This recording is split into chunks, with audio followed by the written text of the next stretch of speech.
എടാ നമുക്ക് ആൻസർ നോക്കാം. √0.111 ഇൻറ്റു √0.444. അപ്പം നമ്മൾ ലാസ്റ്റ് വീഡിയോയിൽ പറഞ്ഞിട്ടുണ്ടായിരുന്നു ഈ 0.111 എന്ന് പറഞ്ഞാൽ എന്താണ്? 1/9 ആണ്. അതായത് 0.111 എന്ന് പറഞ്ഞാൽ എന്താണ്? 1/9 ആണ്. ഓക്കെ. അതുപോലെ തന്നെ 0.444 എന്ന് പറഞ്ഞാൽ എന്താണ്? 0.444 എന്ന് പറഞ്ഞാൽ എന്താണ്? 4/9 ആണ്. അപ്പം നമുക്ക് ഈ ഡെസിമലിന് പകരം ഈ ഫ്രാക്ഷൻ ആക്കിക്കൂടെ? അപ്പോൾ നമുക്കിത് എങ്ങനെയാക്കാം? √0.111 ഇൻറ്റു √0.444 നമുക്ക് എങ്ങനെയാക്കാം?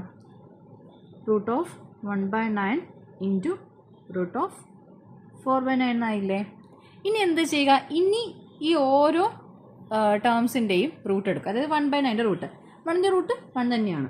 സോ 1/9ൻ്റെ റൂട്ട് 3 ഇൻറ്റു 4ൻ്റെത് 2, 9ൻ്റെത് അഗെയിൻ 3 വരും. ഇനി നമുക്ക് ഡയറക്റ്റ് അങ്ങ് മൾട്ടിപ്ലൈ ചെയ്താൽ മതി. 1 × 2 2, 3 × 3 9. അപ്പോൾ 2/9 കിട്ടി. അപ്പോൾ 2/9 നമുക്ക് ഡെസിമലിലോട്ടാക്കാം. അപ്പോൾ നമുക്ക് 2/9 ആൻസർ കിട്ടി. എങ്കിൽ നമുക്ക് ഡെസിമലിലോട്ടാക്കാം. നമ്മൾ പഠിച്ചതാണ് എങ്ങനെയാണ് ആക്കുന്നത്? 0.222 ഇങ്ങനെ പോകും. ഓക്കെ ആണല്ലോ?